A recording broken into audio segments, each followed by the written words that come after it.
Quem dera se tivéssemos um poder de fazer nosso dinheiro multiplicar, transformar ele na quantidade que quiséssemos. Hum, mas e se eu te falar que esse poder existe? Bom, não é como em um truque de mágica, mas é bem parecido. E se chama investimento. E como eu utilizo esse poder? Bom, antes de aprendermos as técnicas desse poder mágico, vamos aprender alguns conceitos e definir algumas coisas. A primeira coisa que iremos definir é o que é inflação. Vocês já devem ter ouvido falar em vários lugares, em jornais, em revistas, em rodas de conversa, alguém falando: "Ah, a inflação subiu, a inflação desceu". Mas vocês já pararam para pensar nesse conceito? Sabemos que o preço dos produtos que compramos mudam de preço frequentemente. Custam mais em um dia, custam menos 2 dias depois. Isso é reflexo de uma economia saudável, na qual os vendedores eles disputam a preferência dos clientes. Então, a inflação, digamos que seria um vendedor que muda esse preço ao decorrer do tempo. A porcentagem dessa diferença de preços em relação ao valor total é o que chamamos de inflação. Essa inflação pode ser medida por mês ou por ano. Vamos imaginar um exemplo. Imagina que em um determinado ano a inflação fecha em 5%. Isso significa que o dinheiro de um determinado cliente perdeu o valor de compra nesse mesmo nível. Ou seja, se um produto que ele gostava no começo do ano custava R$ 100, no final do ano vai custar R$ 105. E para medir a inflação, o governo criou em 1979 o Índice Nacional de Preços do Consumidor, chamado IPCA, que calcula a taxa de variação dos preços de uma série de produtos e compara os números obtidos com os dados do mês anterior. A variação, como nós vimos, é identificada como inflação. Percebemos então que, para conseguirmos comprar mais, a taxa da inflação tem que ser menor. Quando a inflação diminui de um ano para o outro, isso se chama deflação. Então, se o governo diminuísse a taxa da inflação, a população conseguiria comprar mais, não é mesmo? E por que ele não faz isso?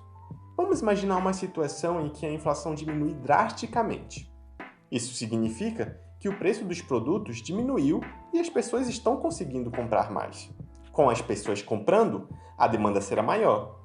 Isso tende a aumentar os preços do produto de uma forma gigantesca, podendo causar crises financeiras em todo o país e também desabastecimentos. Para isso não acontecer, temos algumas taxas que controlam a inflação. E uma dessas taxas é chamada taxa Selic. Mas o que significa? Vamos primeiro explicar o que significa Selic.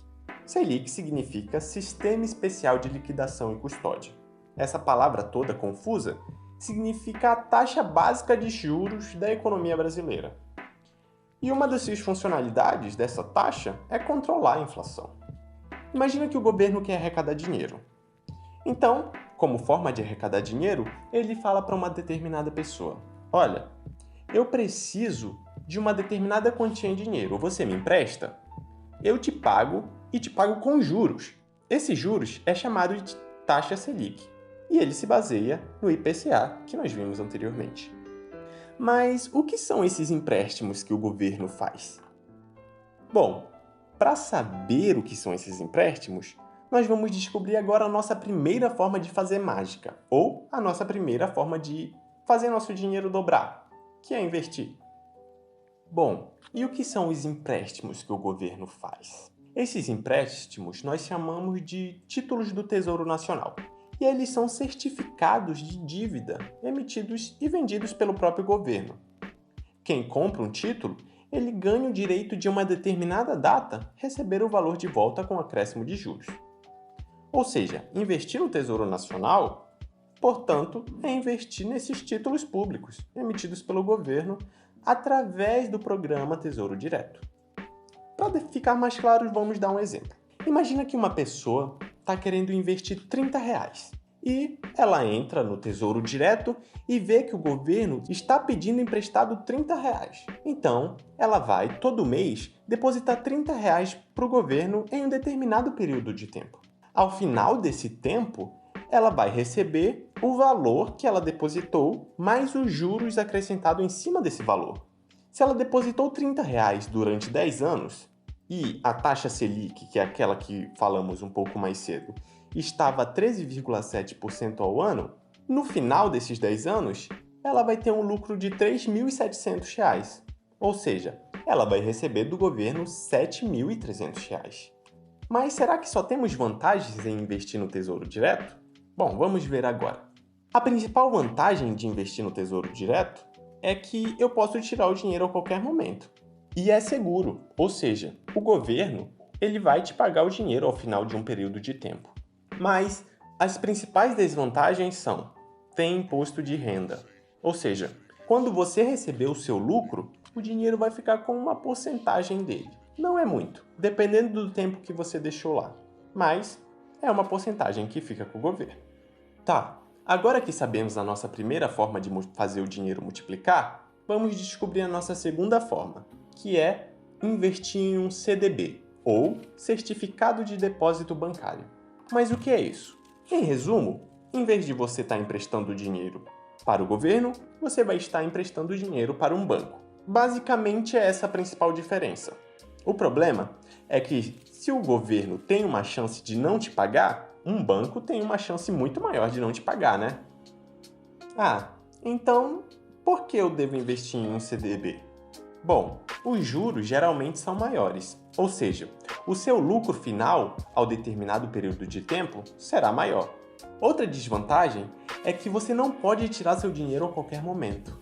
Tem um período mínimo de tempo que o seu dinheiro tem que ficar investido. E agora, nós vamos ver a nossa última forma de fazer o dinheiro multiplicar, que é investir na poupança. E eu acho que vocês já ouviram falar da poupança, né? A maior parte do povo brasileiro investe na poupança mesmo sem saber. E eles estão investindo quando colocam dinheiro na poupança.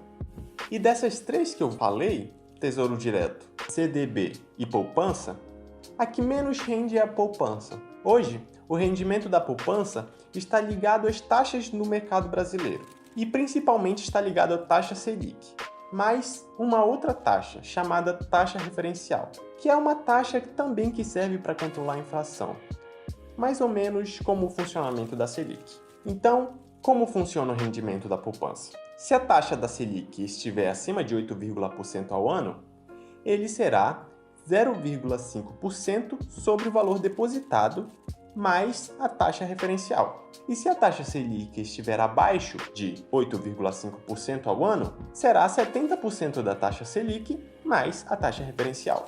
Se eu depositar R$ 30 por mês durante um ano e a taxa Selic estiver acima de 9%, ou seja, maior que 8,5%, e a taxa referencial estiver a 2% ao ano, então o meu rendimento será da seguinte forma: eu vou depositar todo mês R$ 30 durante um ano.